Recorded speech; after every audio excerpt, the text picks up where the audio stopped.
Welcome to Connect the Plots with Cylia and Erik, a podcast about the stories that connect us. 3, 2, 1, and we're live. I'm Erik Grove, and I'm a writer. This is my friend Cylia, and she is a reader. Today we are joined by John Wiswell, the award-winning author of Someone You Can Build a Nest In, Wearing the Lion, and the upcoming The Dragon Has Some Complaints. John, thank you so much for being with us today. It's a pleasure to be here. Thanks for having me over. John, I think you and I I was aware of you on social media and just as part of the community. I remember when I went to Viable Paradise, at one point, one of the people being like, in that room over there is where John Wiswell stayed.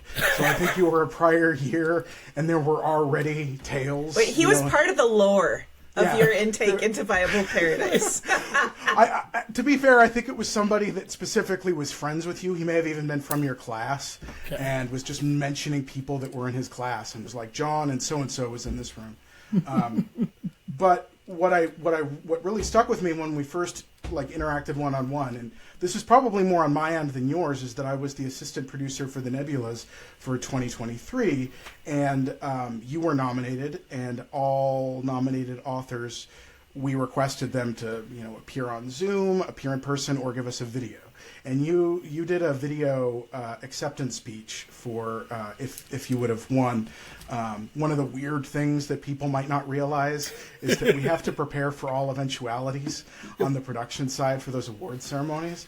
But I think you and me and anybody you shared it with are the only people that ended up seeing that video. But I remember being so impressed with the graciousness and the vibe in that video that at the Nebula ceremony in 2023, I was at the control booth and they started the alternate universe, and I had asked you, hey, can I play this at alternate universe? And I tried desperately to get away from the control booth to sprint over and play that video, and unfortunately it did not work. But I did see this video, and I remember watching it and going, I want to know this guy. Aww. It was just a real, I don't know, those award ceremonies are so weird, and you just had such a great attitude about it. So that was my first exposure to you, John. So what I'm hearing is this is the culmination of years of plotting, all to get a conversation with John. That's the word we're going to. Yeah, nice.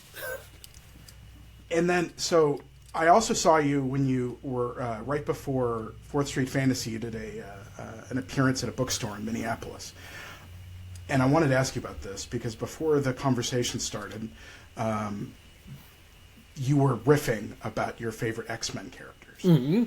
And I think you were picking a team or something. That was you were just killing time while waiting for the audience to fill out. And when Cylia and I started this, and Cyl can vouch for me on this, when we started putting our dream list together, I said, I want to talk to John Wiswell. So I just wanted to ask you about your history with X-Men comics. Oh, sure. I mean, I've loved the X-Men for as long as I could read. I have very strong ADHD, and it took me a long time to take to reading, and superhero comics were one of the things that were first accessible to me. I would not be a writer if I did not have the Beta Ray Bill, Thor comics, or really Wolverine is my guy. And he's it's like the Tyrannosaurus being your favorite dinosaur, Wolverine being your favorite X-Men. Not terribly impressive, but I just loved this feral, monstrous man who came in from the wilderness and did enough emotional labor on himself to become a mentor to little girls. It's just this guy rules. I love this guy.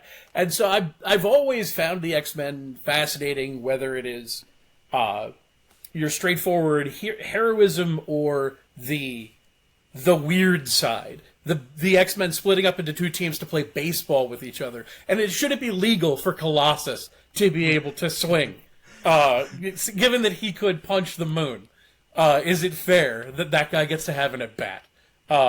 And I always loved the strange found family of the place. The whole idea of Xavier is the one millionaire superhero who went I don't want to be the main character. I want to make a place where people come into their own and learn how to lead their lives to become their own main characters. It's such a more interesting thing to me than Batman or Iron Man. And creating the space for others is something that I love in real life. We don't have enough community organizers. So superhero community organizer, love that. And then, because there are like 2 bajillion mutants, there's always somebody who you're like, oh, I wish I could write them. I would do it better than they've been done. I have an idea for Toad. Poor Toad. Has never been given his due. Or like Madeline Pryor, who they always give her the short end of the stick. It's a clone of Jean Grey. Being a clone of somebody is usually not a great role in media. You're probably going to get the short end of the stick. And I would love to do justice for Madeline Pryor.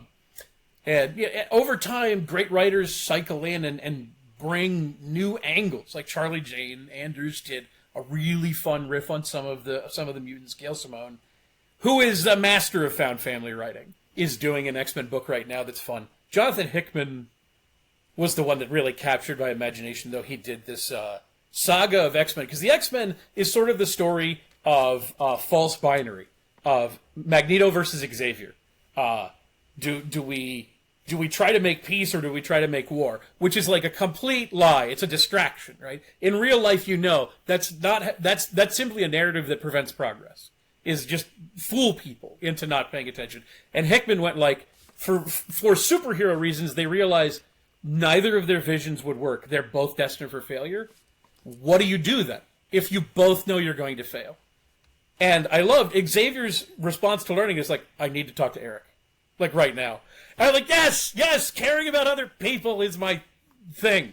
And they try to form a different way forward of unity between people who had previously just been pitted against each other.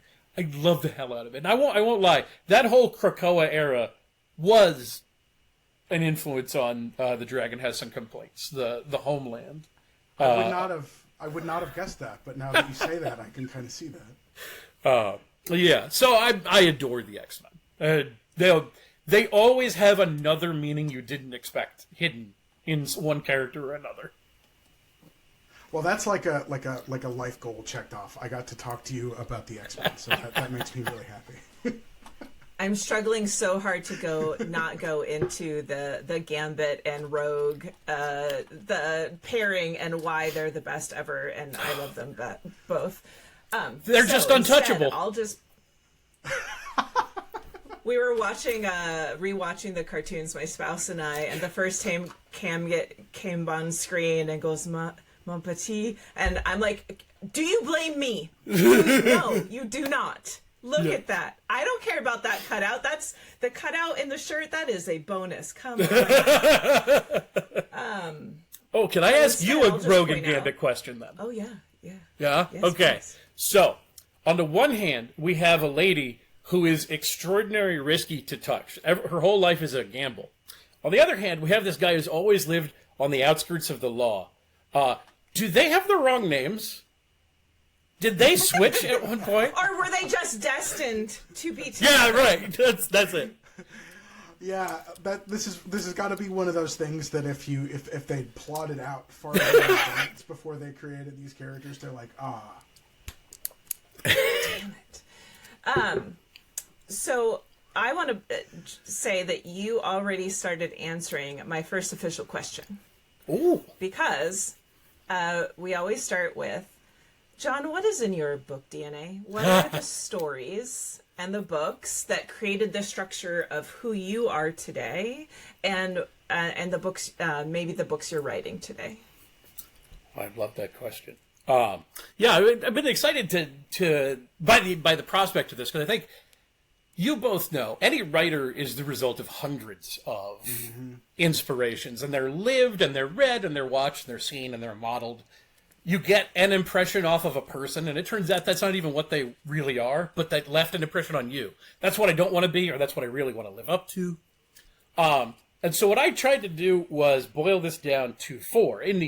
To honor our DNA podcast here, DNA is made up principally of 4 nucleobases. It's guanine, cytosine, adenine, and thymine. And what's really interesting about all 4 of those is I definitely pronounced them right. So I wanted to honor the four by four that I know had like a huge impact on me. So the first one is the worst one, for sure. I think I was like 7 years old and watched a cartoon called Transformers. It holds up amazingly. It's still as bad as it was then. And there was an episode called Dinobots where they figured, hey, these robots that turn into things, they should turn into dinosaurs, which is the best idea we've ever had as a species. But that cartoon, that episode, that story arc of let's make dinosaur robots, oh no, they're beating us up, that taught me two very important life lessons very early on, because the Transformers is almost insufferable because it's Optimus Prime, who is naive and follows the rules even though they make no sense, and then there's Decepticons, who are evil and just conniving and they just want power over others. And then the Dinobots just wanted to trample everyone. And what that story taught me when I was 7 years old is I would rather be an evil robot than a good robot. But I'd also rather be a dinosaur than an evil robot. And those are two very important things to figure out in your heart. So if there's an evil dinosaur robot. That's the one. Yeah, that's the one. Yes. Right. But let me be clear. You'd like to be a robot. And then if you're going to, your choice is good robot, bad robot, bad robot. And then if you have the choice of a dinosaur robot, always dinosaur robot. Always dinosaur robot. Because dinosaurs do not obey the evil-good binary, right? There's some kind of, I wouldn't even say chaotic, I would say hungry, ill-tempered. If ill-tempered is allowed to be an alignment. And if you've been in traffic, you know it's a common alignment. Same girl, same. So then, another thing that had a huge impact on me, one of the first books I remember being like, I have to read this, and jumping from comic books into reading prose novels, was J.R.R. Tolkien's The Hobbit. I think this is a jumping on book for a lot of young readers, especially at my age bracket. I saw the Rankin and Bass cartoon, loved it, then was like, there's more story, there's more of these characters, there's a whole guy who turns into a bear. Why is there not a whole movie about guy who turns into bear? But we just soon, that's fair. Yes, at some point the spin-off about Bjorn will see the light of day. But in reading this, the first thing that often gets overlooked is that Tolkien was a master of tone. The first paragraph of The Hobbit draws you into the world, even though it's not active. It's very passive, but it creates a sensibility that's easy to understand and even kind of funny and quirky while it's outlandish. And the whole opening of the book is withholding what the hell a hobbit is from you until you finally see one just making tea. And it's a delight. And that tone helped me read. Similarly, he created a great dynamic for younger readers in the safety of the One Ring. Because you put it on, you're invisible, nothing's after you. You're on this great adventure where literally everyone's bigger, everyone's stronger, everyone's more dangerous. You were picked by a wizard, which are real, apparently. You're following around 13, the unlucky number, of just badasses. Just badass nomads who want their mountain back. We're going to go, pick a fight with a dragon. This seems great. Please give me the Ring of Invisibility. And so it allows you, when you're young, and you're more vulnerable than stories tell you are. They're like, yes, but there might be ways around that to still experience adventure. And it also has this wrinkle at the end, and I think that it really stuck in my head. It has a very bitter-sweet ending. Right? The end is not, we slew the dragon, and that rules. It's, we slew the dragon, now everybody lays claim to the money that the dragon was sleeping on, and we wind up being more violent than the creature was. Which is a really interesting thing to talk about. And you can see, as a World War veteran, why he might be thinking about those things, why it would influence. But as a little kid, even then, you're like, this is giving you something to wrestle with that you can almost get your hands on. And so I always thought about that. And I won't lie, also, especially as I got a little older, I imprinted very, very strongly onto Smaug. And look, I wrote a dragon book. I can't lie that I liked Smaug. But the thing is, by the age of 12 or 13, I was badly disabled and basically housebound, and very, very insecure because of the chronic pain I was going through, the health issues I was going through. And rereading The Hobbit and being like, Smaug just wants to be left the hell alone on his pile of treasure. I was like, yes. Yes, I do understand. And anybody's like, hey, Smog, I heard you got a weak point. And then he's got a monologue ready for, no, I'm cool. I'm a cool guy who just wants to sleep. Completely, I'm like, I understand you. We could be friends. I know if I got that ring, we could chat and we could be friends. I could fix him. That's probably my first I could fix him was the evil dragon in The Hobbit. And I became a voracious fantasy reader after The Hobbit. Hated Lord of the Rings at first because how dare they make the ring bad? That was my safety blanket. The safety blanket can't be evil. Yeah, it usually can, unfortunately. And I read, and I struggled with a lot of books for youths because they often felt like they weren't honest about how vulnerable children are. And empowerment is great, but sometimes empowerment feels duplicitous in a narrative. And then I read my first Stephen King short story, Suffer the Children. It's a short story. I think it was in Nightmares and Dreamscapes, one of those volumes. And Suffer the Children is a story children are not supposed to read. And I'm very glad I read it. It bothered me in a really good way. It made me go like, oh yeah, this is what they were telling me I shouldn't read. It basically, a teacher comes to believe that there's some kind of demonic presence in the children in her classroom. And over the course of it becomes more and more convinced I have to kill them. And it's like, you know, in 8th grade, you're like, oh my God, like what? I didn't even really think about my teachers as people yet, right? And now it's like, oh, they're having really complex views of you. And it has a very upsetting ending in the way that nothing I'd read had been challenging and upsetting like that. And it felt like I'd seen some reality and an emotional reality. Putting a point of view into people, in this case a teacher, but really just into adults, that were making them short-sighted, maybe cruel, insecure, afraid, and compelled to do things that were wrong. And these are things I knew adults struggled with, but fiction hadn't told me that before, and it opened up a lot for me. And I became a huge King fan. As, you know, the only one, right? Nobody gives Stephen King yeah, nobody gives him his day. But one day, people will look back and think, that's Stephen King. He sure put words in the correct order.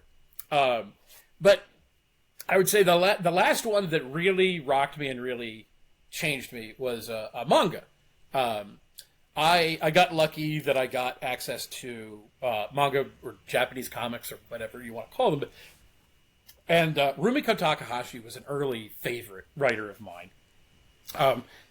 And she wrote like the urban fantasy classic Ranma 1/2. She wrote Inuyasha, which became a super popular TV show.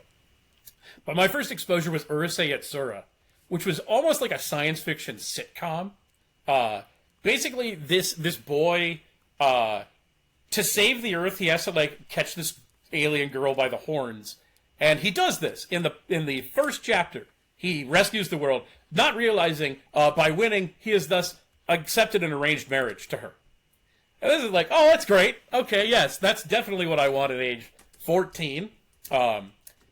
And she's like, okay, cool. I guess this is what we're gonna do. Humanity is terrible, but I'm gonna make it work. And he's like, how do I get out of here? What country can I move to that the aliens will leave me alone in? And from there, it becomes a row of dominoes of people falling in love with the wrong people. It is a hilarious chain of just person after person after person butting in, having a strong opinion about somebody, not letting it go. And it's not just like your high school crush now won't talk to you. It's this toddler that can breathe fire has moved into your basement. And it's a wonderful remix of science fictional ideas and then earthy high school hijinks. And it has something in common with a lot of Takahashi's work, Rumiko Takahashi's work, which is she loves to write about love at wrong angles and love that can't be resolved, or attraction and circumstances that can't be resolved. And I didn't realize it at the time, but I was super attracted to that as a asexual, aromantic kid who didn't know what those words were and didn't know you were allowed to be that. Being stuck in a status quo where romance could never get its hands around my neck was a breath of fresh air.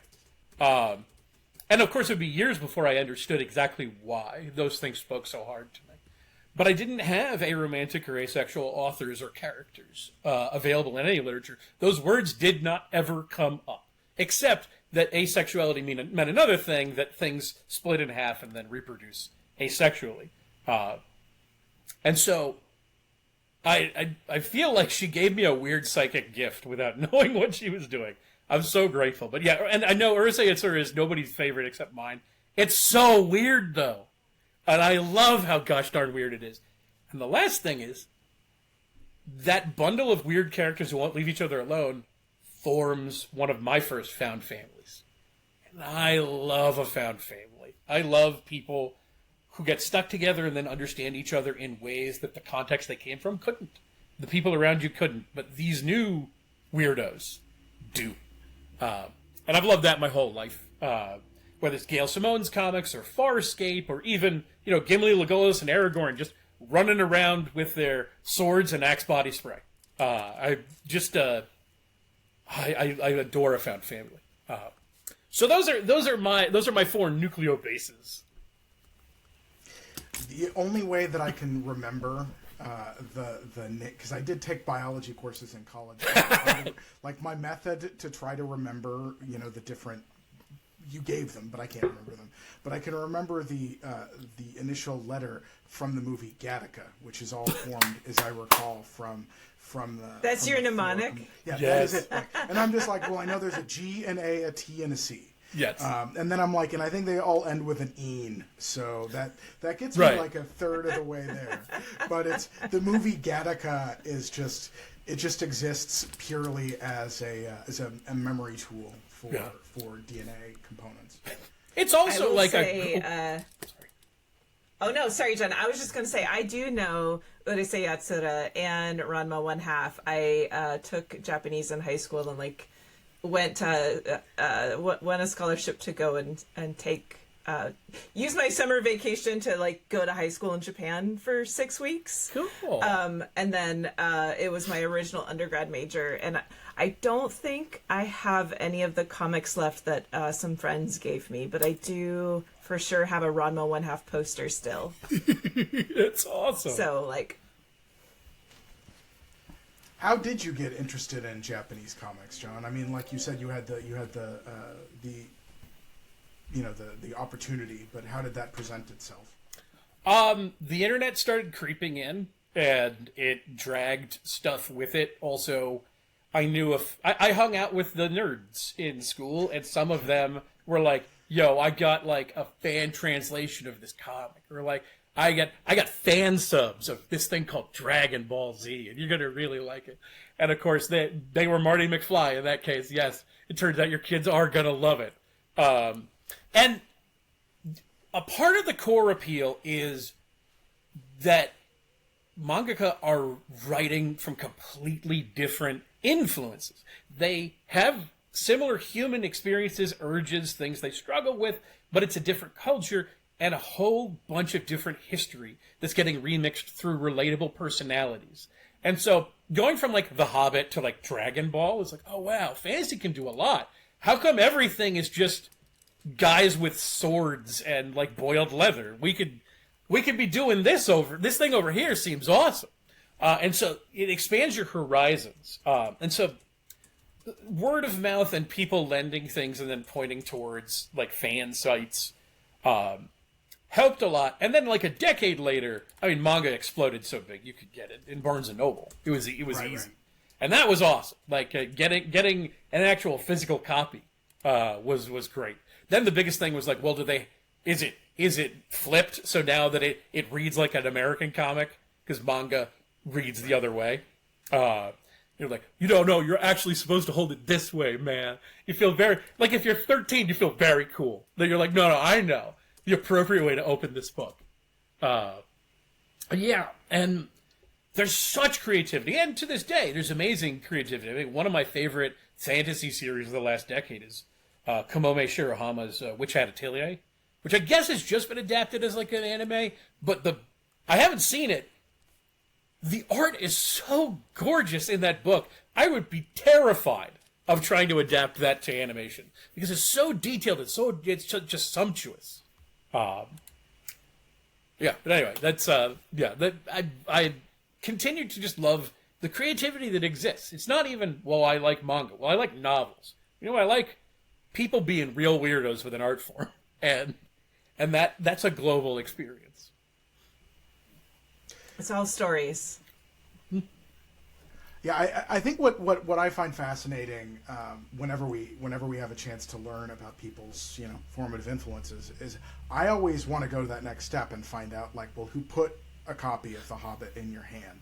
Like how how does the process of the community that you're a part of in the case of like manga influence the connection to the medium? Because I know for me, like the comic book store, because I grew up in a pretty remote area, and we would drive an hour to go to the comic book store, and I would go to the comic book store, and my mom had to drive me because I was going to the comic book store at 13 and I couldn't drive, and that was like connecting to my people for a very short period of time, and there was something very there was a whole community aspect to just going and then talking to the other comic book fans and then being like, oh, have you seen what's going on with Daredevil right now? Or I remember I got really heavily into comic books during like the heyday of the Vertigo peak. Those early sort of we're gonna do comic books targeted more towards adult readership, and I had a comic book dealer, I think, who knew I was 14, but he'd be like, I think you're gonna like this, and it'd be like some real fucked up shit, and I'd be like, I love this. And so that part of like who's slipping it in, who slips the comic book into the box, because I had the subscription box, like some new thing, and just that relationship that I had with that comic book guy and like all the other comic book people, I think is as influential in some cases as the comics that I ended up reading.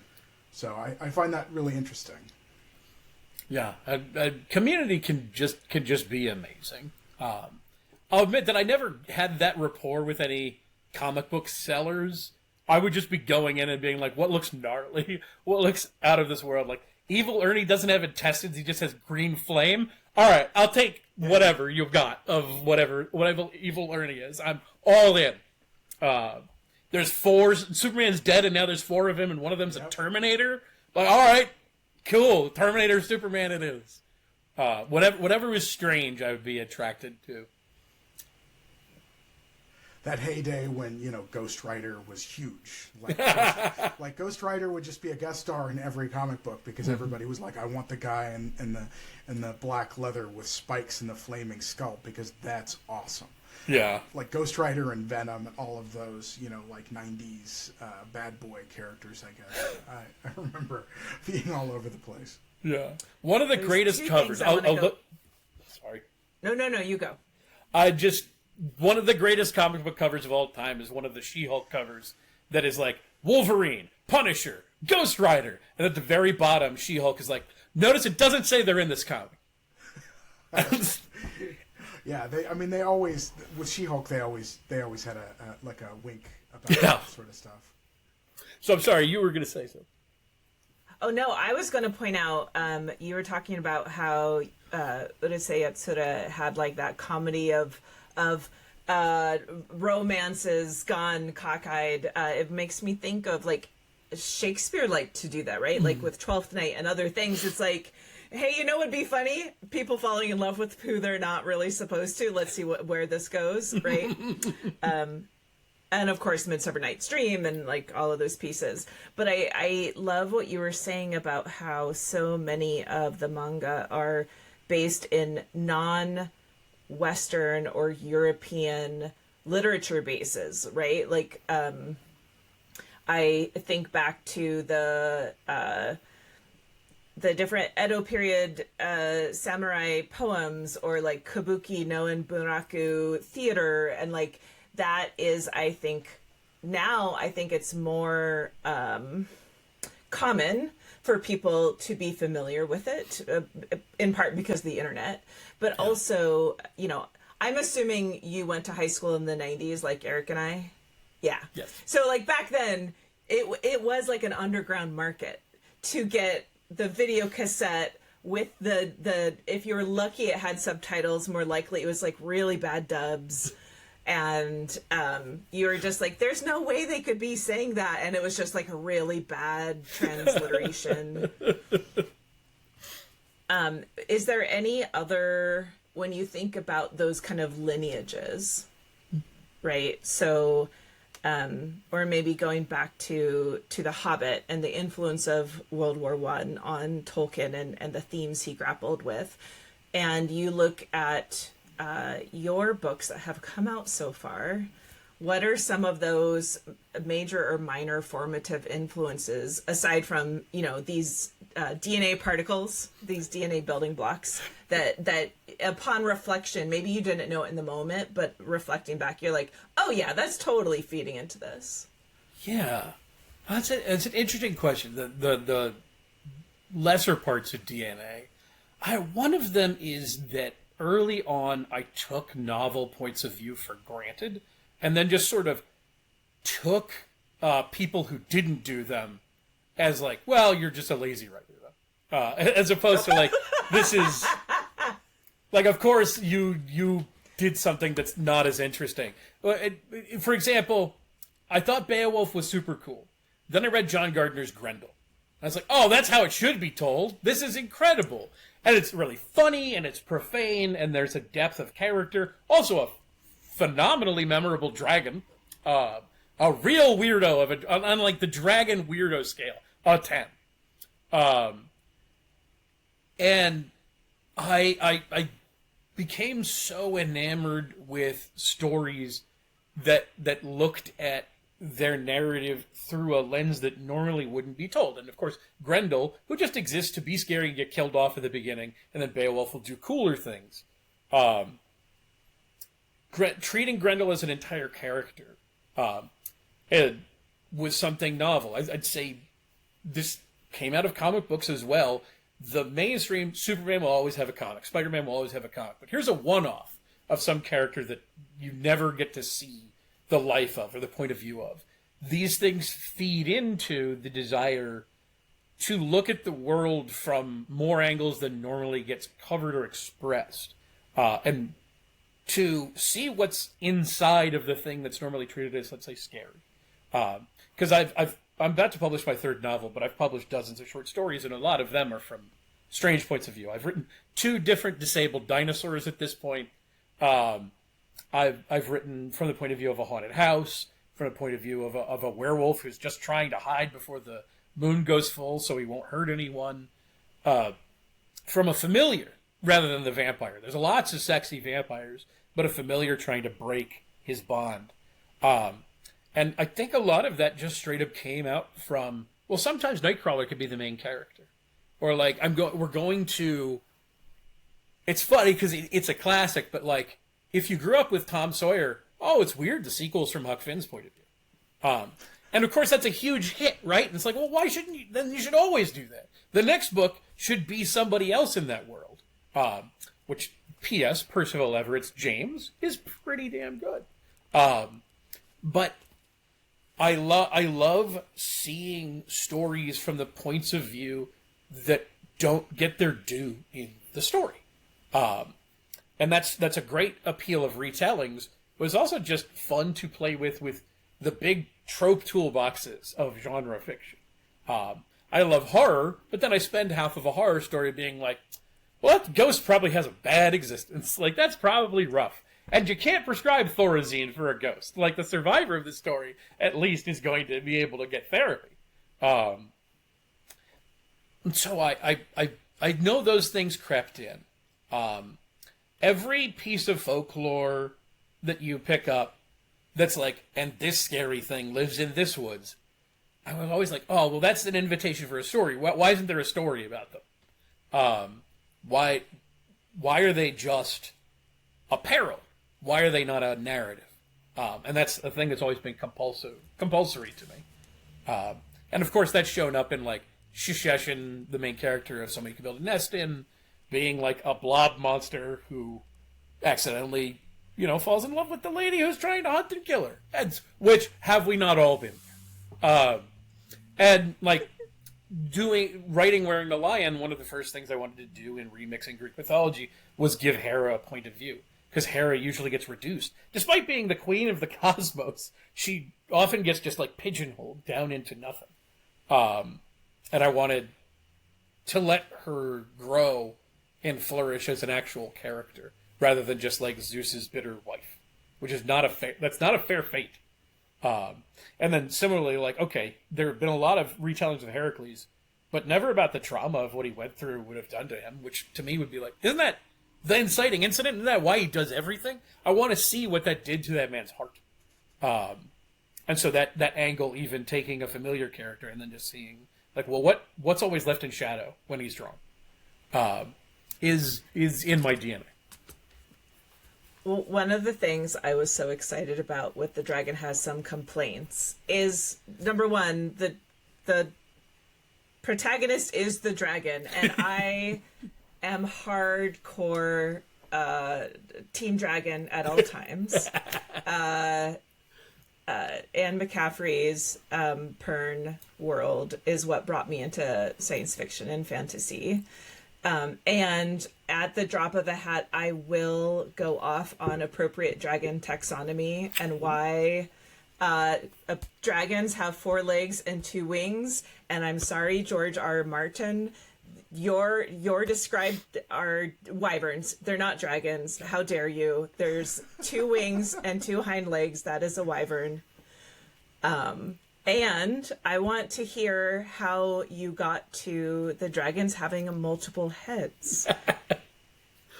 Sure. So, like, there are many-headed dragons in, like, ancient Greek folklore. So this is not, like, a novel thing.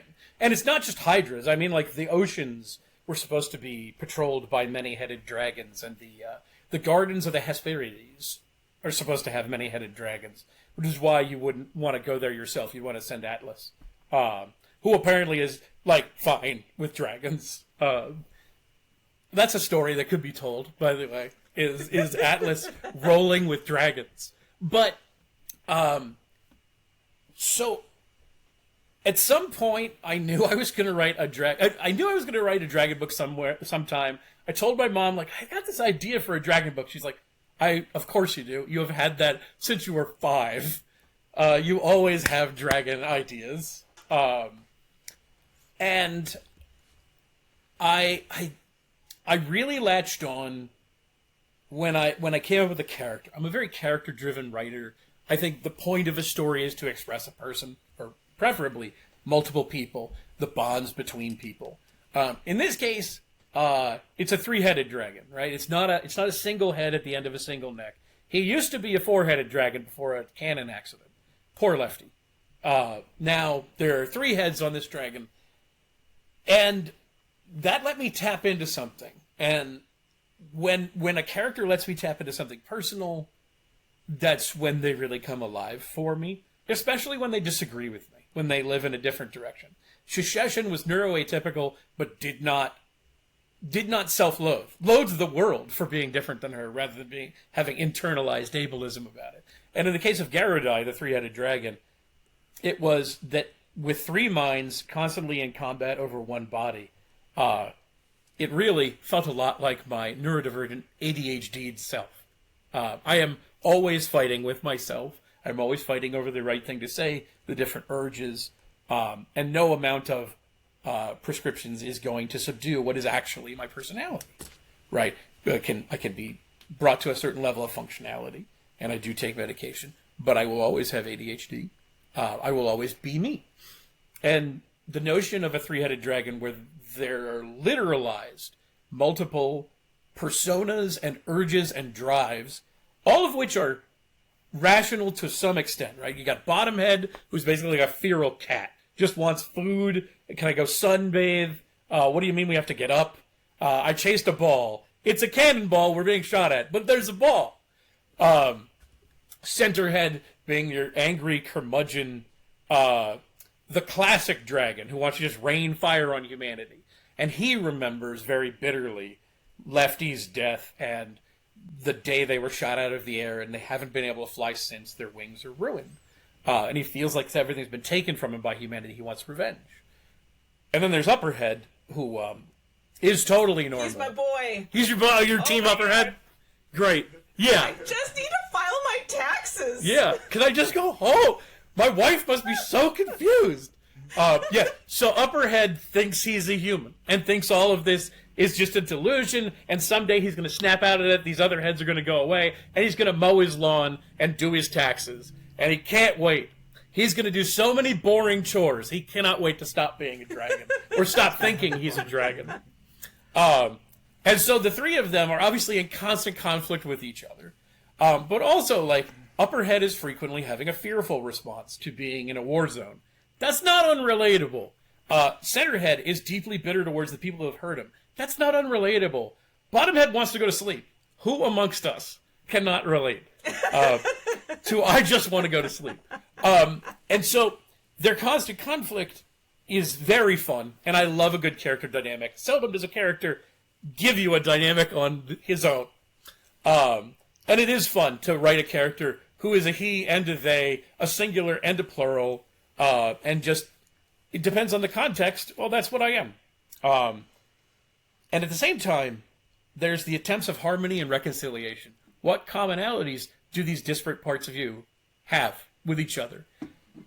And you have to reconcile parts of yourself, whether you have ADHD or whether you're neurotypical or neurodivergent. You have to reconcile those parts of yourself, especially if you're hurt and you want to live a life. And in his case, like, he gets a rider. He pretends to be tame so that he can eat for free at this dragon riding academy, right? This is a great plan. And Centerhead's like, and also over there, we can burn it the hell down and make them rue the day they crossed me. But they get a rider who genuinely believes in them and is like, we're gonna put you through physical therapy, which turns out to be a dark sorcery that Centerhead does not like at all. But you might fly again. But the whole idea of reconciling enough to grow, it wouldn't have felt right to have a singular-headed dragon go through it. It's the conflict between them about the insecurity and the desire, the longing for something else in themselves, and also maybe connection with others. Like, maybe I could actually trust someone is appealing. But if you've been badly injured enough, it can be hard to trust again. And then to see that from different sides, the three heads having different opinions on what they want in this world and what feels like something that's safe for them, it just made me love them. And I wanted to write a whole book about them. So I did. Well, and I think your early themes around found family come into that, right? Like, it, in a lot of ways, this these different personalities. And there was a time towards the end of the book where I totally teared up because the dragon showed up for themselves. These different personalities did show up when they were not expecting it, right? Like, and were there to support themselves. And it just... Oh, I'm like getting all like chills again thinking about it. Just like for me, because my one of my narrative pulls is towards chosen family, and particularly if you think you are, and Eric and I have talked about this on the talkback that I think will have aired by the time this comes out, is that you're doing a hard thing, you know you need to do it, and it's with an element of despair because you think you have to do it on your own, and then that chosen family shows up for you and you don't have to do it on your own. Oh, it just, every time. You got me right there, John. Oh, thank you. Yeah, it is a lifesaver. And it's a lifesaver in the physical space, but also the emotional space. When someone you didn't know cared that much shows up for you. I ought to say, give just a shout out. I don't know if she'll listen to this podcast. I hope she does. If so, hi, Bev. But a very dear friend of mine, Bev, found out that I was stranded and couldn't make it to my book launch. And so she drove across the state to rescue me and drive me there. And up until that day, I was like, I didn't know Bev would do that we were that level of family for each other. And I was in the middle of writing this book when that happened. I was like, God damn it, it's happening to me. I'm being rescued. And it really does mean the world to you in more than the moment. It really lasts, and it becomes a part of you, and it becomes a part of what you can be. It feels so relieving to know there's somebody who you might be able to rely on or relate to, that you didn't know you were allowed to, which of course is Garadai's journey, but I think it's also the journey a lot of us have gone through. Was there a connection other than the coincidence between the Hydra from Wearing the Lion and Garadai? Like, because the Hydra in Wearing the Lion is, I mean, there's so many wonderful characters in that book, but that one is just a particularly fun one where it's like, what if the Hydra's problem is that one of its heads just has a migraine and that's why it's cranky? Okay, so at first I was like, oh, you can't write a dragon book, you just wrote a book with a Hydra. Now, a long time ago I wrote another book with a, let's say, a many-headed serpentine thing that has not been published, and I don't know if it will ever be published, but it was a very important book for me.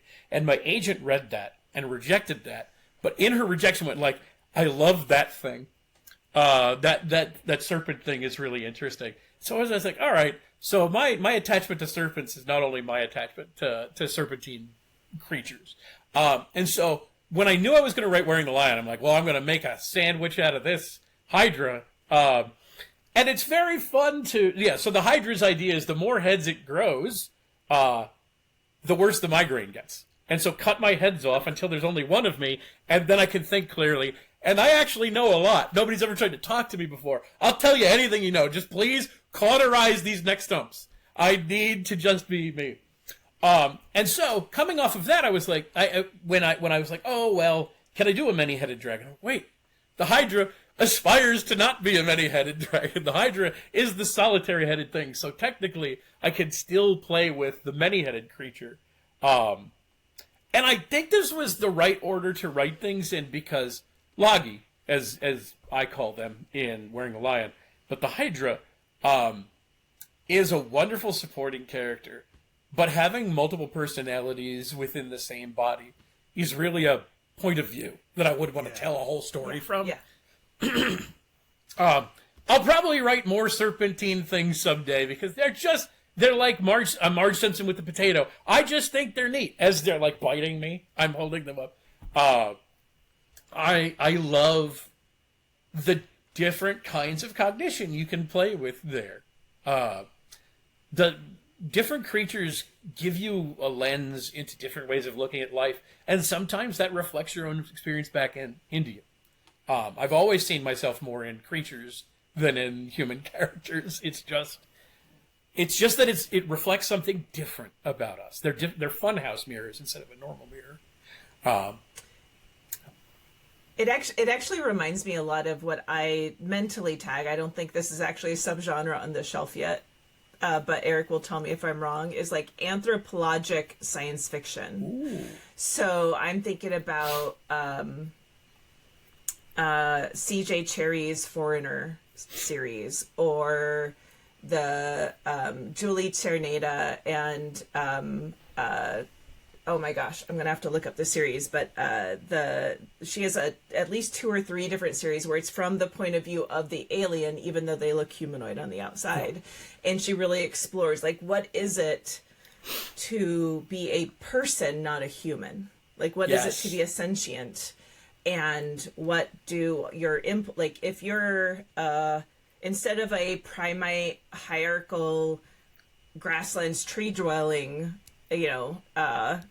descendant, if you are a pack oriented carnivore species who's obsessed with numbers, like how does that play out in your technology? How does that play out in your culture? And that's the thing that I'm seeing as the through line in yours, is by centering the peril as the narrative, you end up exploring those different points of view that often people just stay centered in the human experience, which itself has a wealth. Like, it's not a bad thing. A lot of people talk from the human experience, like most of literature. You so might it's be nice. human right now. So some of my best friends are human. Yeah. At least 2 or 3 of them, probably. Who can really tell? No, that's a really good way of framing it. I like this anthropological science fiction. It was funny because when the Somebody Could Build a Nesting came out, a few critics said this is really science fiction because it explores the point of view of the creature. I was like, is that really something that's not allowed in fantasy? I never thought that was ruled out. It's just atypical. But it was interesting. That is more associated with science fiction, and there's certainly a grand history of it. It's not told from the creature's point of view, but Frankenstein is fundamentally appealing because you're coming to understand the creation, and the creation's point of view, and like something like Ahmed Sadawi's Frankenstein in Baghdad, which even goes inside of the creature's head, is an awesome. Not really retelling, but remix of the ideas set in contemporary Middle East. Made for the creature being assembled, a homunculus of the parts from people who have been killed, is incredible. But incredible in part because sometimes you just see how the creature's seeing the world and going like, well, maybe I don't want to be that. What do I actually want to be? Maybe I just want to pet this cat for a minute and stay in the dark. I find those things delightful. It's very new, but I wonder, given this framework of anthropological science fiction, have you read S.L. Huang's The Language of Liars yet? I have that on my list. I have been eager to get it. My library does not have it, so I'm just going to have to go pick up a copy. But I've heard great things about it. I've heard that it's fantastic. It's super chew. I have not yet read it, but I've read a lot by S.L. Huang. She's awesome. And I think this is one of my favorite things she's written. I've loved her stuff since like she was getting published in Daily Science Fiction. And I think this is really like a lot of her big ideas coming to fruition in that novella. Anyway, I'd love to hear what you think when you get to it. I just happen to have a weekend. I'll bump it up the list. Cool. I mean, that's the whole point of this podcast for us is to get book recommendations. Well, you have your own plot, Eric. Do you want to tell John your plot? Oh, okay. So there's 2 things that we've kind of both been doing, which is that I have some gaps in my reading because I wasn't always a science fiction and fantasy reader. Like I read some of it when I was younger. I had the experience where I started college young. I started my freshman year of college at 16, and in my English studies, there was no genre. Like there was no genre stuff. That wasn't, and I kind of lived in that area for a good long time. And so like I read a little bit when I was younger, but I kind of weirdly graduated into reading like American literature, like I was literally reading like books of classic American poetry when I was like 14, 15 before for funsies. Yeah. Look. Hey, The Scarlet Letter was a banger, right? I don't know. Like I love I legitimately love Nathaniel Hawthorne as a 16-year-old. Young Goodman Brown was a extremely important story for me. I don't know, Celia just thinks this is the funniest thing, but it's true. So it truly makes me happy every time you go on a rant about how Nathaniel Hawthorne is not getting his flowers, and it makes me just so. Please, I mean, I will listen to it every single time. I will turn pink because I'm holding in laughter because I just want to keep listening to you. So Syl's assignment, as we've been going through our season, is to pick out, particularly from the 70s, 80s, and 90s, which science I fiction do and fantasy have books. Multiple bookshelves 3 deep to choose from that I'm shoving at him. So like seminal science fiction and fantasy works that maybe I just didn't read. Because I didn't dive aggressively back into science fiction and fantasy until later. And then on the flip side, Celia was insistent when we started this podcast that she does not like horror. And I have been insistent that she does. Because when you quiz her on the stuff that she likes, so much of it is horror. So, and we realized, I think, a little while ago, as we've been going through this, that I'm almost positive that Syl has actually read more horror novels than I have. Like, I'm a big horror movie fan. Like I have consumed more horror movies than most healthy adults should. And I've read a lot of horror books. So we've been kind of like trying to explore the boundaries of what is horror and what aspects of horror I can introduce Cylia to. So I do tend to ask when it comes up organically or Cylia just shoehorns it in, the guests because everybody we bring on, like virtually everybody we bring on has some connection to horror because horror is everywhere, right? Yeah. And whether or not that horror is, like a fairy tale retelling or Stephen King or something else, everybody's got some connection. So I tend to ask guests for recommendations for horror novels that I can foist on Cylia, with the caveat being the first 100 picks you're going to think of, she's probably read and she's in denial. Yeah. Well, I will also point out two things. One, we now have 2 new book lists on our bookshop.org and Patreon list. One saying Not For You, Cylia, which is the horror books that people have specifically said, this is great and it's not for you, Cylia. This is, if you don't think you like horror, please don't read this one. You're still in the shallow end of the pool. And then 2, Cylia, Stop Lying to Yourself, which was all the books that I didn't realize until after I had read them that, oh shoot, that probably was horror. Or I think of Mary Berman's face on our interview with her when I'm talking about I have a trio of seminal works that form the core of my base programming, that I'm describing them and she's like, sure, you don't like horror. Okay. Wait, but what are the 3? Oh gosh. So the one that I think is least horror is the Harper Hall trilogy by Anne McCaffrey. So, I will argue down to the ground that the Pern Dragon Riders series is science fiction. People always forget that because it has a dragon on the cover. They are genetically engineered. It is a space colony. Everyone needs to get on board with me on here. Aside from the whole, the separation between science fiction and fantasy is fake anyway. Yep.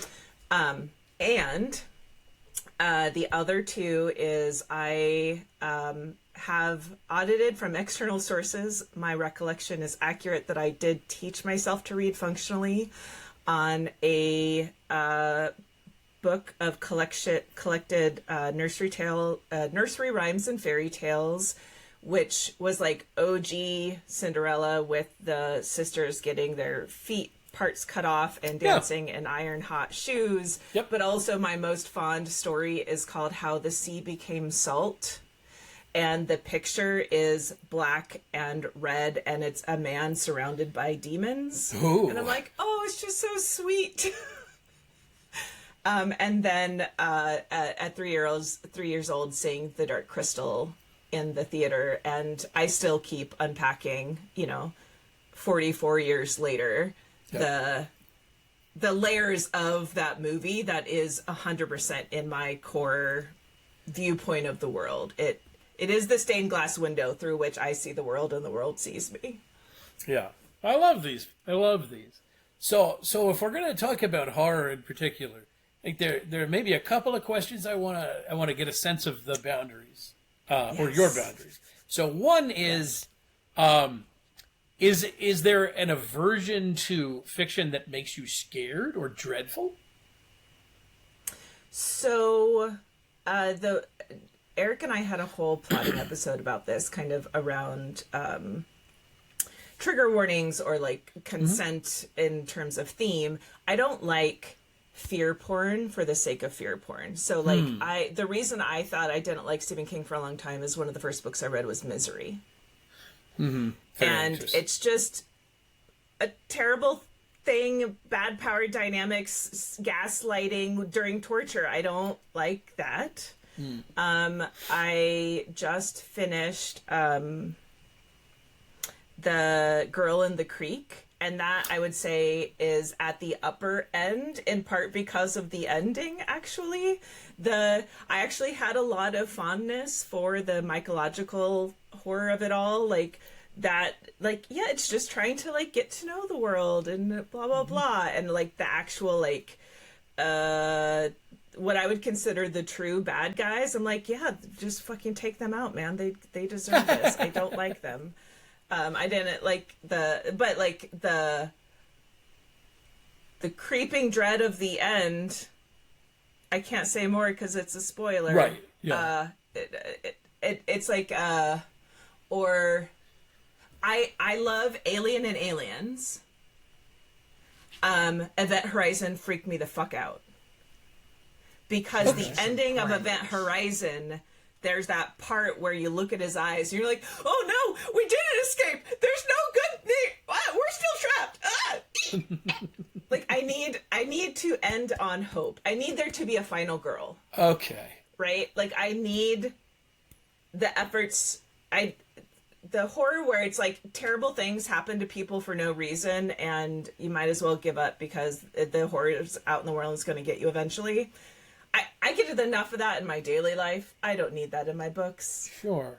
Yeah, I think that's valid, even though some people, myself included, find truth in horror in that we commune with the person who's in the unfair circumstance. Yeah. Right, yes. And that it's fair that you don't, or in some cases you don't. It's interesting. Spoilers for a book that's older than I am. But like Misery, he does live and get away. But him going back, like what happens with him after the outcome of Misery, that was not satisfying for you? No, I mean, he's terribly maimed and brutally tortured and has trauma for the rest of his life by someone who says she loves him because she's his biggest fan. No. Yep. Absolutely not. Too much. Okay, so that's too much. So you can have a hopeful or a happy-ish ending, but you can go through too much for it to be worth it for you. Correct. Yes. Okay, these are good parameters because you don't want to just say like, "Well, I like this book, so you should like this book." Yeah. Right? And I think Misery is incredible, but like, well, this is good. I shall not. I think it's incredibly skillful. Yep. I have no desire to ever read it again. I shall not recommend it. You know what? I don't recommend Misery. Thank you. But, okay, so one is I'm curious about shorter horror novels or horror novellas, and if the intensity of the experience is acceptable when it only lasts a certain amount of time. I assume you've read some Shirley Jackson. You've read... well, you haven't? Okay. So Shirley Jackson is one of the... I have had recommended to me The Haunting of Hill House. Which is a very good book. I don't know that I'd given our conversation here, I don't know that I'd recommend it to you. But I would recommend We Have Always Lived in the Castle, which is a fun... I've read that one. There you go. Was it good? Here we go. Yes. Let's find out if my recommendations work. I read it because so I would have a reference for Bear when she wrote We Have Always Died in the Castle. So I read both of those. Yeah. Okay, cool. But that means you're on the right track. Your calibration is accurate. Now I'm going to leave that track and go to a track in the next state over. So one of the great writers in horror right now is Stephen Graham Jones. And one of his more underrated books is, well, a camera has frozen and I'm being laughed at. Okay. So no, I think I did like a big thumbs up because I'm a huge Stephen Graham, and Cylia has heard me rant about how much I love Stephen Graham Jones. Sure, so but she's for just reacting to my facial expression. Okay, so for Cylia, the book I want to recommend is Mongrels, which is one of his more underrated books. Have you read it? Mm-hmm. How was it? I have not. In fact, you have not. Eric assigned it to me. Okay. So that's good. Now I have a double endorsement. Yeah. Yes, because it is a cozy horror novel. It is a coming of age as a werewolf story, or maybe you're not a werewolf. You actually might be hoping you are a werewolf. You haven't turned yet, but we're getting to that age where hair grows in unusual places. And I find it remarkably cozy and heartwarming, despite being terrifying. It is also incredibly funny and creative with werewolf lore. And it is not nearly as dark as some of Jones's other work, which is why I would say that is a great entry point to him. as opposed to something like Buffalo Hunter Hunter, which don't start there. I think it's an achievement of a novel, but Work up to it. yes, let's get there later. Like, I think The Only Good Indians is incredible, but it's also very bleak. And so with your temperament, maybe don't go there yet. I will say the Angel of Indian Lake trilogy might be of interest to you, especially given you have consumed a lot of horror, or a friend of yours tells me you've consumed a lot of horror. And it is very meta. That whole trilogy is very meta. And the main character, Jade, is awesome. She's filtering her whole world through slashers. And they aren't real. They're just things that she's gotten at the video store. The first book is a delight. The whole trilogy is a really interesting ride. I find a lot of entertainment in Richard Matheson, who is a little bit on the older side. And a long short story or a very short novel of his is called Duel, which is literally just you're being tailgated by a huge truck, and it won't leave you alone. And and you're in the middle of nowhere. There's nowhere to get away from it. Why is he after you?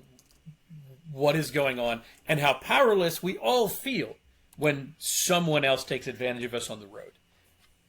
I read this for the first time when I was on a train, and about halfway through, unconsciously, I checked over my shoulder to make sure that a truck wasn't following me. Yeah, it got me. So Duel being very short, or relatively short. I think it's like 60 pages. I could be wrong, but it's not long. I think could be a fun gateway into Matheson, who was a huge influence on a ton of contemporary horror writers. Yeah. And then I love these. How much Sherry Priest have you read? A lot. Okay. So I love the family more plot. in her steampunk era. Oh, sure. Like that, right? Right. Because she's a master of many talents. But particularly, I love the family plot, which I think is one of the best haunted house stories. It's told from the point of view of a salvage crew who are told, we can eat this winter if we just rip all of the marble and chandeliers out of this house. And then they start experiencing things, and they're trying to rationalize, okay, we just work until night, and then we're out of here. But we gotta get what we can, because we're broke. And the haunting is neat, and the characters there's more thought put into them than haunted house stories often do. So that would be, if you like Sherry Priest and you'd like to see Sherry Priest's horror, the family plot is fantastic.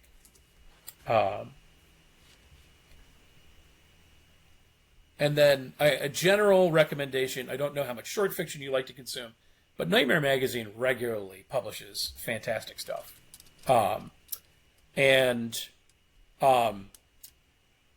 One story in particular I'd like to shout out. It's 2 or 3 years old now. It's Dominic Dickey's What the Final Girl Becomes, which is a story about, the classic survivor in a slasher story, but it's their epilogue, and in them processing what they've been through, starting to challenge their gender and challenge their entire identity and not be what the media wants them to be. And it's beautiful. It's amazing. I like Dickey's work a lot, and I think that's a great entry point to Dickey's work. I believe that story came out the same month as the story that I have in Nightmare, and it just was this blew me out of the water. I'm proud of my story, but I think it was that we even went live on the website the same day, and I was like, okay, kudos belong where kudos belong. But because of that, I was particularly familiar with that story. And we had Wendy on, Wendy N. Wagner on as one of our earlier guests. So awesome. We've definitely had some Nightmare Magazine in the Connect the Plots family. I am adding a couple of these to my TBR. Mongrels was assigned by Erik. One thing that I always think that I've read Mongrels, Erik, because I think I initially heard about it at the same time as I read the book Son of a Trickster by Eden Robinson. Have you read that one? I've not have heard of it. I haven't either. Yeah, so it is, you know how you were talking about how you really appreciate authors that get the experience of being, like, truly financially poor, right? This does that. It talks, it's a kind of a coming of age story. It's told from an indigenous perspective. I believe the author is kind of speaking from her own lived history there. And it has a lot of indigenous mythology in it. It is speculative. So yeah, Son of a Trickster by Eden Robinson's really good. I think you both actually like it. Yeah. I'm not finished reading this, but it just popped in my head. I have to shout out. There's an anthology of African horror stories called Sauti Terrors. And I'm about a third of the way through it, and it's just banger after banger. I don't often read horror poetry. Some of the horror poems in this are fantastic.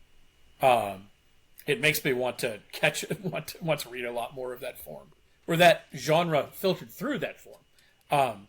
But Sauti, Sauti Terrors is. Oh, good, I spelled it right. Yeah, it's a fantastic collection. And I'm brain locking on the editors. There's 2 editors, and they're right on the cover, and the book is in the other room, so I have no way to cheat. Hugan Bacon, I think. Anyway, regardless, I very highly recommend Sauti Terrors. And that, as a collection of poetry and short stories by different authors, gives you a lot of taste and won't hold you in the peril so long that it maybe builds up too much of the lactic acid in your imagination. Eugen Bacon, Stephen Embleton, and Cheryl Toomey. Cool. All right. I got Eugen Bacon correct, at least. But yeah, I'm finding it fantastic. So a small pivot here. John, what is your Mount Rushmore of dragon stories? I mean, the Hobbit, but I'm curious, like, obviously... what are you willing to deface a holy mountain Right. to give kudos to? Well, the 4 heads, the 4 dragon heads of dragon stories. Okay, so Mount Rushmore has its own storied history, but I will say, there are people's faces up there that I would not miss. Dragon for dragons, yes. We're gonna get some dynamite and replace them with dragons. Yeah, please name the dragons. First one that goes up there is not a dragon, but an entire book of dragons, which is Joe Walton's Tooth and Claw, which is basically Downton Abbey if everybody was a dragon. It's awesome. It's the weirdest thing I've ever read her write. I don't know what put her in the mind to do it, but thank God that thing went into her mind. It's Regency or Edwardian or whatever politics, which usually I can't stand. But it turns out when you're feuding over who in the will, it says in the will, is allowed to eat father's carcass, suddenly I'm in.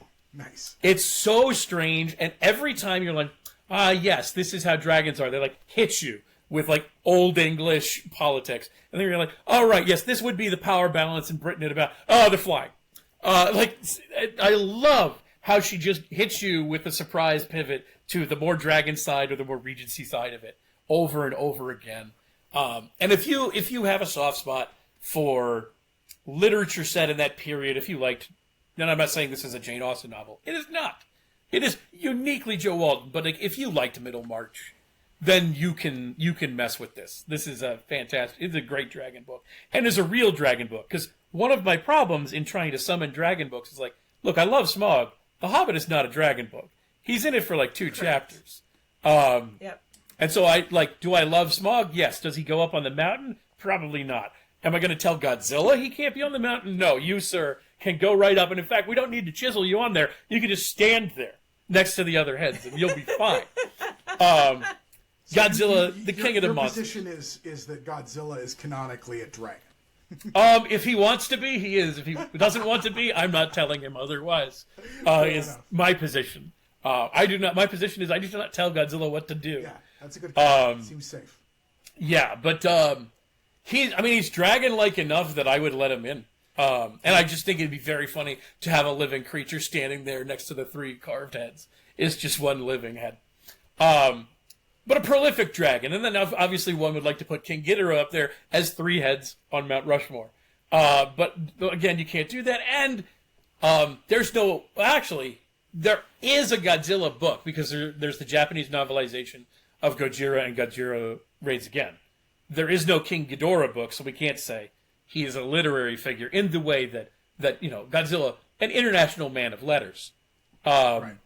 So I'm trying to think like the other. Wait, pause. Have you watched Monarch? Some of it. I like the monsters in it Okay. more than the people. Fair. I love the world building of like, all right, what does the world do when you know the kaiju are there? Yes. Period. And like, I find that fascinating. And of course, yes, I do. I just want to see Gojira and King Kong have a buddy cop movie all the time. Yeah. So back to Mount Rushmore of dragons. Right. Mount Rushmore of dragons. Okay, so we've got those in. Do we count Dragon Rider books as dragon books? Like, my Dragon Rider book is a dragon book because it's about getting ridden by a Dragon Rider. You are the dragon.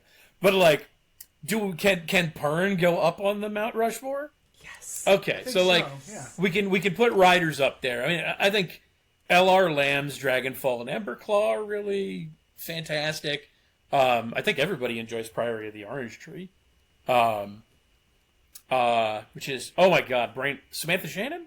No. I'm so bad at names. Samantha. It's off the top of my head. Okay, It's Samantha Shannon. oh, thank God. You did it. I'm so bad at names. And then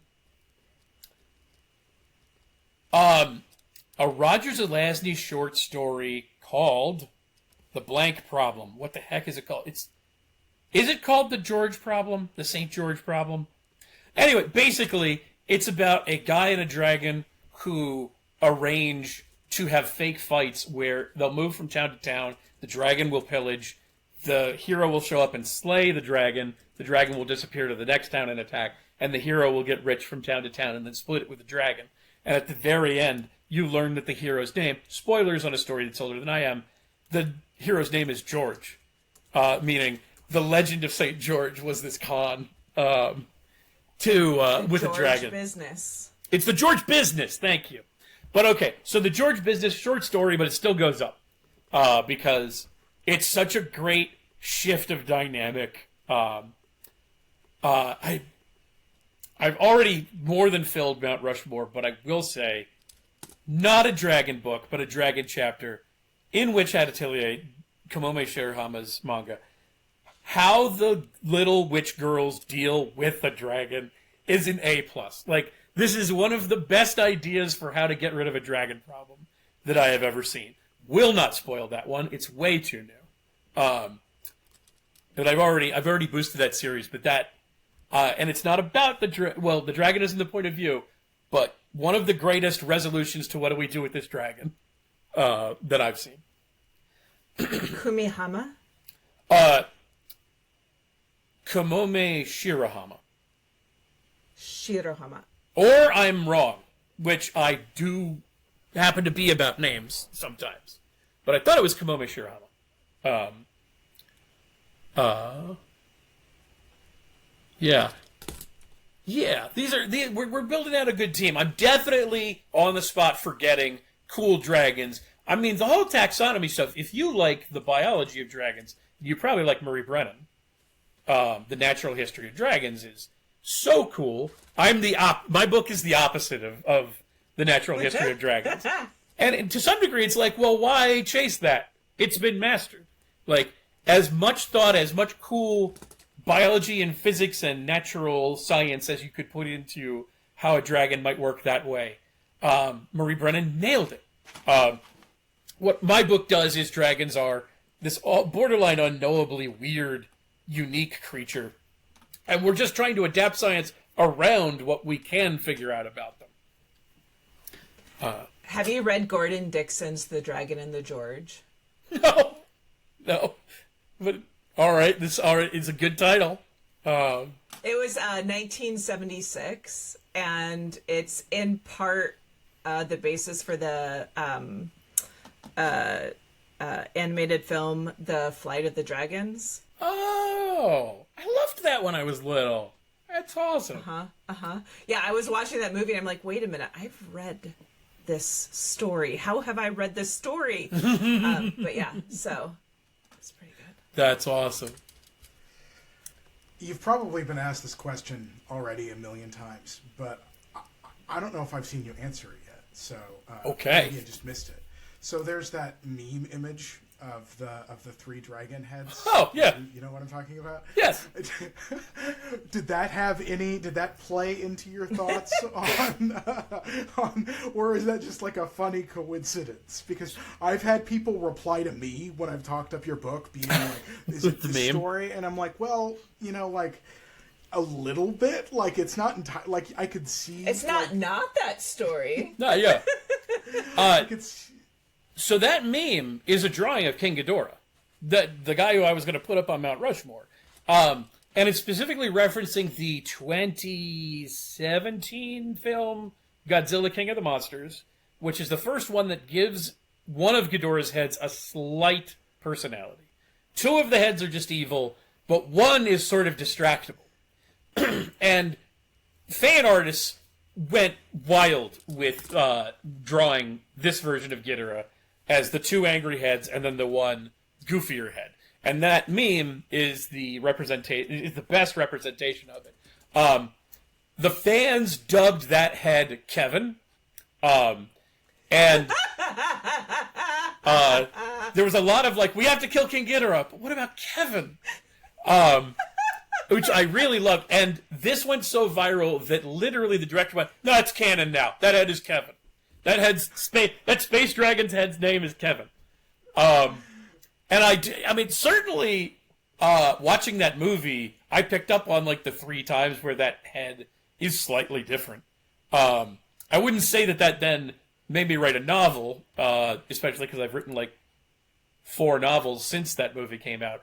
But, I mean, King Ghidorah is one of the 3-headed, or like multi-headed dragons, and most famous. And I would say, definitely a dragon. If he can kill me, if he thinks he's not a dragon, we can get in an argument, and he can kill me, and that's okay. I will not get in an argument with Godzilla, but you're a dragon, King Ghidorah. So that meme is awesome. I did a riff on that meme once for a book that I have not published. Because I mean, in the heyday, that meme was so fun where people would just put the labels on the 3 heads. And everybody would do, like, here's this thing I'm good at, this thing I'm good at, and this thing I'm bad at. And I was like, well, what if? And then all 3 heads were just the goofy head. And it was just like, what if the beginning, middle, and end of my book was weird? I thought that was very clever, and that book got so many rejections. I'm learning so much about the lore here because I've just seen it as the meme response to things. I am terrible at being able to track down where an image comes from. I just see it and I'm like, what does this mean? I'm like an archaeologist that has no context. Oh, well, in this case, I just happen to be a huge kaiju fan. So I was around when that meme started and thought it was hilarious then. More like, give King Ghidorah more personality. That's a great idea. He's been in an awful lot of movies and always only has one personality across 3 heads. Do better. Do it for Kevin. My soft spot is always Gamera, and like one of the old school movies where just the repeated Gamera's a friend of children, and he just wants to help save the kids, guys. Yeah. Like there's all these like fighting monsters. He's like, now you got the kids at stake. Get up, come on. Yeah. One of these days he's gonna get one in one of these modern reboots. I'm gonna be so happy. Yeah, because it's been a long time since we got a Gamera movie. I loved the '90s one, the Heisei Gamera trilogy, which are a little grittier than the old ones, but I loved that trilogy. They really went places with prolonged storytelling there. Anyway, but yes, Gamera is cool. Gamera, So- if you think you're a dragon, you're a dragon. Please don't shoot me with your fireball. You helped Eric out with his plotting to get me to read more horror. I Okay. would love your assistance. And what do you think? And thinking back, and I'm thinking middle 70s, maybe late 60s to early to mid 90s, science fictionally, of fantasy. What do you feel like is just a really core work that, like, it is an important building block of science fiction or fantasy that you would want Eric to read? I love that you think I know when things came out. Yeah, like, because to me, as a Think reader, old school mass market paperback Yeah. yellow around the edges. like, to me, a lot of these authors might as well have been next door neighbors, even though they're like 50 years apart. So, not fantasy, but science fiction, but has fantasy elements. Yeah. I did not grow up reading a lot of fantasy because my local library did not have a lot of it, which is why I was so hungry for stuff like manga when it came across my radar. And so a little later in life, I spelunked into your Hugo winners or your vaunted classics. And one of the ones that spoke to me the most powerfully was Walter M. Miller's A Canticle for Leibowitz, which is a very challenging book. It's certainly the best science fiction I've read about religion and science and their relationship.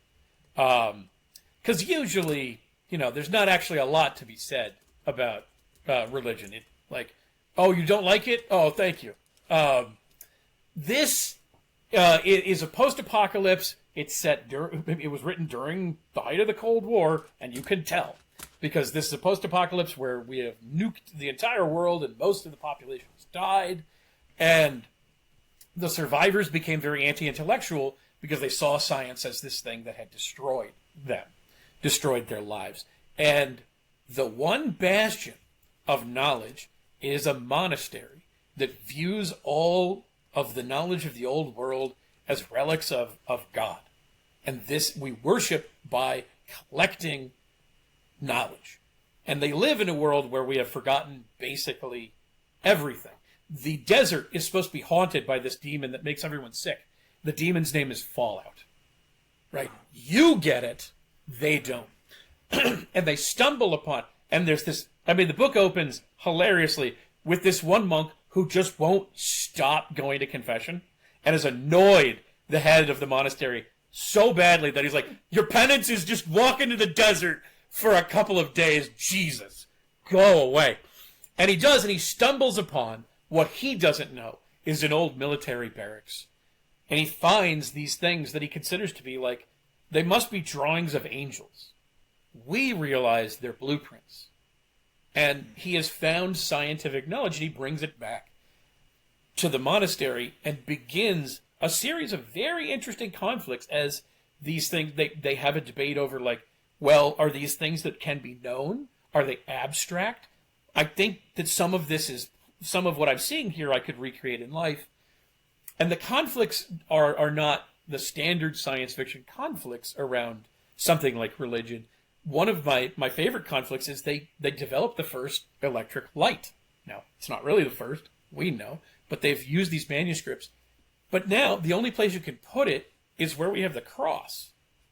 And is it doing the Lord's work to take the cross down and put the light up to read at night? Or is it more holy to sacrifice the light? And that becomes a debate. They don't then shoot each other, but it's this kind of conflict with a really wry, weird sense of humor. Eventually you're like, wait a minute, all of these things were written by Saint Leibowitz? Are you sure this was a saint? Are you sure you know anything about what you're doing? And the further in we go, the more interesting and chewy the dilemmas become between characters about what should be done, and if we amass the knowledge we once had and the devices we once had, will we just make the same mistakes? Are we doomed? Can humanity handle knowledge? And also, a latent question in the text is, as good as, even though this religion has done some good, is this the right hands for it? And it's very true. It's very thoughtful. and I don't want to spoil it, but I mean, some of the humor in it is so off the wall in a way you would never see in a book now. I think it's a remarkable piece of fiction. It's very challenging, and I believe Walter M. Miller was a Catholic. I am not, but I still found everything he was wrestling with like super interesting, and kind of like reading Lord of the Rings in the light of Tolkien being a veteran, reading this in the light of people living under the threat of nuclear war. It does shed a lot of intensity. So that's a classic. Did it come out in the 60s? Was it published in 1715? John can't tell 1960. Well, I mean, you knew the Cold War wasn't. That's right, yes. The 1915. 1960 won the 1961 Hugo Award. Here we go. This is one of those books that I have heard of because it was weirdly mentioned by my English professors as one of the few acceptable science fiction. And Look, what's kind this of funny is weird about enough to qualify as literature. Well, Right. what's funny about that is that I then didn't read it because I was like, well, if the English professors say that it can fall in the English department, Yeah. therefore, like, it's weird how that interpretation of like, like what they say, like, So of you course- made yourself like The Sound and the Fury. right. But, an endorsed Hugo Award-winning novel? That's a bridge too far. There was a lot of self-loathing, I think, as a science fiction and fantasy fan in my English studies. I can't justify this.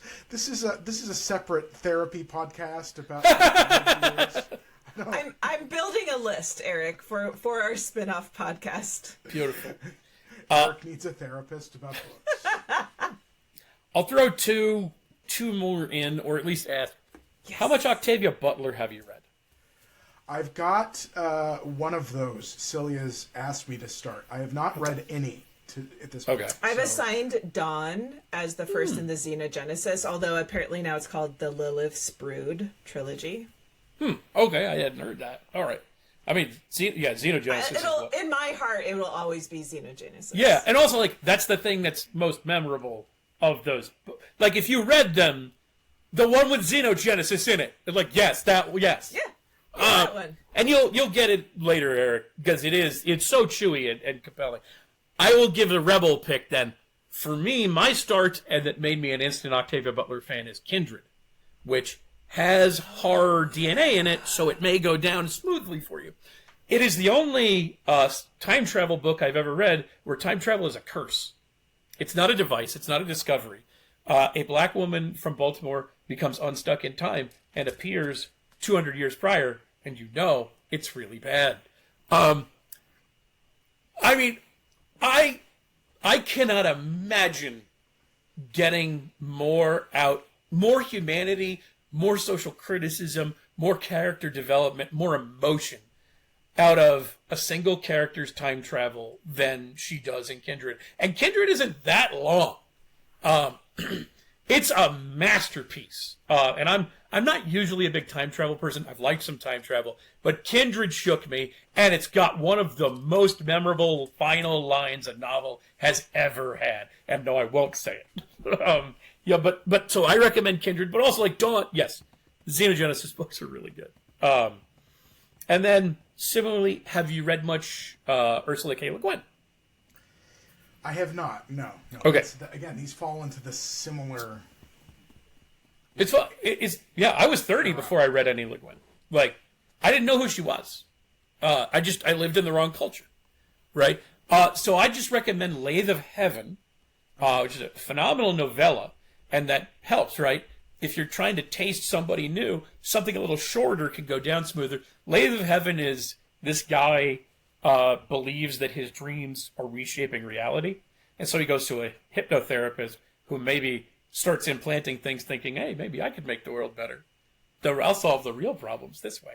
It's very twisted, it's very thought-provoking, and it moves really fast, and it's very character-centric, even though the whole world is at stake in various ways. There's a lot of great places to start with Ursula K. Le Guin. If somebody had just given me Wizard Heresy when I was like 11, it'd be my favorite book. That's one of those that's not in my DNA, and I'm pissed it isn't, because I would have absolutely freaking loved that book. And it's still great. Like, it's still 5 out of 5, 10 out of 10, 25 out of 25, whatever. But, like, man, I wish I grew up with that. Because I would have been right next to The Hobbit. I would just be bouncing between the two of those over and over again. But I think Lathe of Heaven is a great entry point. You know, a lot of people would say start with Left Hand of Darkness. I think you can read Left Hand of Darkness whenever you want. I don't know that it's always the best intro to Le Guin. But it's a classic for a reason. But anyway, my recommendation is Lathe of Heaven. It's fast, and then you'll get a sense of her brilliance. But yeah, so I guess I'm giving you Miller, Butler, and Le Guin. Those are great, and you know, I really ought to put some time into Ursula K. Le Guin, because she's a local right here in the Portland area. Oh, okay, yeah, yeah. But just somebody that I missed, like in the same way that like I've never read anything by Frank Herbert, so I've never read any Dune books. But yeah, these are great fodder for Cylia to sign the project. Yeah. And also, I'd say, I think, this is a pet theory, I don't think I've asked anybody on a podcast before, is Le Guin the most respected among authors of all authors? Because, like, there are people who can't stand certain conservative politics of Tolkien. Enough people were disabused of C.S. Lewis's religiosity. Philip Pullman has shown whatever. You know, I feel like almost everybody... maybe you didn't read Le Guin, but I feel like if you've read Le Guin, you respect Le Guin. I don't know. What do you think? I have a theory here. Negativity about Le Guin. So I have a theory, which is she is unique in that she had certain speeches that became very popular on YouTube. That I think she just has a recognition that maybe some of the other authors, she persisted across generational knowledge and awareness in the way that some of those other authors didn't, or, you know, when looked back on with modern context, their embedded worldviews maybe are less appealing. Yeah. And I think, you know, oh gosh, it's that speech she does where she talks about the current political situation, and she said people feel overwhelmed and like they can't do anything, and at one point the divine right of kings was thought to be unable to be toppled, or she of course said it much better because it's Ursula K. Le Guin, but you know, she was like, the reason the arts and writing and stories are so important is because it teaches us how to dream of a better world and work towards it. Yeah. And I think it is her work because it's great. There was a modern exhibition here in a modern art museum, and I went to see it before it shut down in this past February for one of my birthday adventures. And it was gorgeous, and you saw some of her early submissions and writing and like reading her rejection letters and her correspondence with her editors. It was just so lovely and amazing. And like there was a ton of things her family and the curators had done that helped give the context of, you know, where she was coming from, how so much diversity came into her writings as a white person. And oh my gosh, I think she is fantastic. And I don't know that she's immune to critique. It's just that I think she also was ahead of her time and then evolved with the times. Mm-hmm. And lasted long enough to be in modern media like YouTube videos in ways that some of the others didn't. No, that's my theory. No, it's a very good theory, and it is easy to forget how recent she was. Right, she was friends with Mary Robinette Kowal. Tolkien wasn't. Right, like that's not available. But yeah, I feel like even just on the basis of her work, there's a reverence, and it's not that it isn't deserved, right? But, like, there are other authors like Butler, who I feel like aren't as universally beloved. And this is not to say only one person belongs on a pedestal or let's swap one person, but just I'm sometimes curious about like she's incredible. Why is she the most? I'm not spoiling anything to say. I love her would stuff. consider her in my like upper pantheon, right? So to me, it's like Octavia Butler, Ursula K. Le Guin, Mercedes Lackey, like Misty's still coming out with books. Elvin Bane just got re-released, by the way. I'm so excited. You guys, it's so good. Because she got the rights back, and now she's written the fourth in the series, and it's coming out, and I'm really excited. And then Andre Norton, right? Or Joe Clayton, who died well before her time. Like, to me, those are all... like, when people were saying, like... I'm thinking back to the Sad Puppies saga and, like, how, like, woke... Because... Nora apparently lit a fire under a lot of bigots because N.K. Jemisin well-deservedly broke history by winning the Hugo for Best Novel 3 years in a row. And, like, women science fiction authors have always been around. You were not looking hard enough if you didn't see them because I steeped myself in them growing up, which is why I can... rattle those off, right? And that's not scratching the surface. Mm-hmm. Yeah. It's funny because when I know you weren't pointing it at me, but like that, you weren't looking hard enough. I didn't even know to look when I was young, right? Like, because my library didn't have Le Guin, didn't have Butler, didn't have Chip Delaney, or Samuel R. Delaney, who some of us call Chip. Chip, yeah. And I didn't know to ask. Right, I was just like, oh, I guess it's Douglas Adams. Love Douglas Adams. Don't get me wrong, but like we've got Douglas Adams, we've got J.R.R. Tolkien, something called Narnia, and it was so limited. And then I was just like, I guess after that you just go and read regular fiction books. I guess it's Mark Twain now. Like that's it. And Connecticut Yankee King Arthur's Court does slap, but I didn't even know to ask, right? Like I didn't hear the names like G.K. Chesterton or Ursula K. Le Guin. Did not hear them until after I graduated college. And then when I finally read them, I was like, what? Like I was deprived. Well, some of that is like, you know, what we consider to be like that mainstream canon of works in the English language tends to be very biased. And for me, like a lot of these books are books that it wasn't my educational track, and it wasn't even my social track for the most part.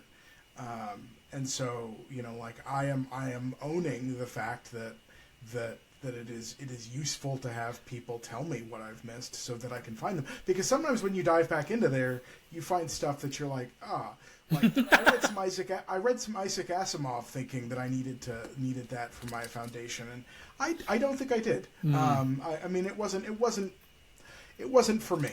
But some of these other authors are definitely for me. So it's one of the reasons having a friend curate for you, right? Like getting these recommendations for my trying to acknowledge with my apparent love for horror that I am still in denial about, or you know, being able, like, I get so excited when a friend of mine, Keegan, who I've brought up on the pod before, she's given me permission to bring her name up.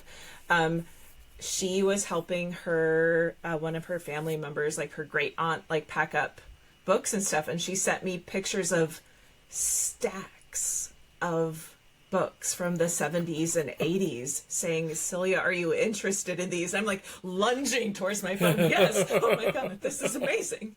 Right? Like being able to have this curated library so I can be like, hey, here's my friends. They are these stories that are on paper, but they're my friends. I'd like you to meet them. Please put them in your brain so we can talk about them too. Like that's one of my favorite things. And like my family was not readers in any way. I was the weird person in the family, and I am very grateful that I grew up around a library that had a substantial science fiction and fantasy section right next to the westerns. It was like downstairs. Like as soon as I blitzed through the kids' books, so I was like 11 and 12 when I started reading Asimov and Heinlein and Jennifer Robertson and Fred Saberhagen and Andre Norton, and it just they're all my friends now. Yeah. Sometimes I gotta call them out because they said some crappy things, but also they like kept me company on a lot of hard nights. Yeah. So John? Thanks for helping introduce more friends to my friend Erik, John. Happy to do so. I just wanted to thank you again for joining us. I think you've given Cylia a bunch of books to put on our book lists, which I know makes her happy. I've gotten to check off, like bucket list item, talk to John Wiswell a little bit more about the X-Men. I'm really hoping that in the next year or two our paths cross. I'm hoping to do some stuff on the East Coast, and I'm hoping that maybe we can lure you a little farther to the West Coast at some point. But it would be great if those stars align. That'd be great. Where can we point our listeners, viewers, to find more about your work? Where's the best place to find you? I am on most social media platforms, just as John Wiswell. I'm on Instagram, John_Wiswell. I'm on Blue Sky is my favorite home. I like a text-based or text primary social media place. I like to make puns, and that's where I do them.